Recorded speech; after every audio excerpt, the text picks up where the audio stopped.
मोहतरम सामीन, आज हम सल्फियों और इन नाम निहाद अहले हदीसों का मकरू चेहरा आपको दिखाएंगे और उनकी हकीकत से आपको आगाह करेंगे। और हम आपको बताएंगे कि ये बड़े बड़े सल्फी जिनमें जाकिर नाइक, तालिबुर रहमान और मिराज रब्बानी जैसे लोग शामिल हैं, और जिन बड़ों के ये पैरोकार हैं, उन बड़ों ने अपनी किताबों में क्या क्या गलीज बातें की हैं और क्या क्या हयासोस बातें की हैं। ऐसी बातें कि जिनको पढ़ के शायद शैतान भी शर्मा जाए।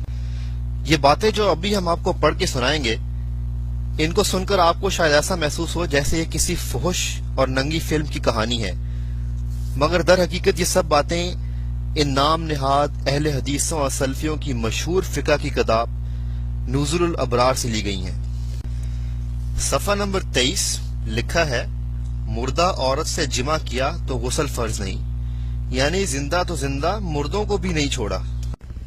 सफ़ा नंबर 23 में फिर आगे जाके लिखा है कि आदमी के पखाने के मुकाम में जिमा किया तो गुस्ल फर्ज नहीं। ये पढ़ के तो ऐसा लगता है कि हम जिनसियत को फरोग देने वाले और कौम लूत की लानत को एक बार फिर जिंदा करने वाले यही नाम निहाद अहले हदीस और सल्फी हजरात हैं। सफ़ा नंबर 23 लिखा है, जानवर की दुबर में जिमा किया तो गुस्ल फर्ज नहीं, यानी कि अपनी शहवत को मिटाने के लिए अगर इंसान मुयसर न आए तो सल्फियों के यहाँ जानवर भी रगड़े जाते हैं।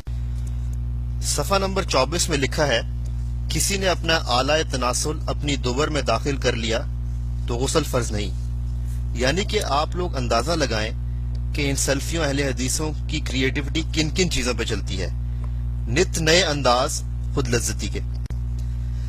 सफ़ा नंबर 24 मुलाहिजा फरमाएं, अगर कोई औरत लकड़ी या लोहे वगैरह का जकर बनाकर इस्तेमाल करे तो गुस्ल फर्ज नहीं होता, यानी जिद्दत पसंदी का एक अनोखा अंदाज। सफ़ा नंबर 24 पे फिर आगे जाके लिखा है, मर्द लेकिन गैर मुकल्लिद भी अगर अपनी दुबर में लोहे, लकड़ी या मुर्दे जानवर का आला तनासुल दाखिल करे तो गुस्ल फर्ज नहीं। तो जनाब, ये तो थी सिर्फ चंद बातें जो भी हमने आपको बताई हैं।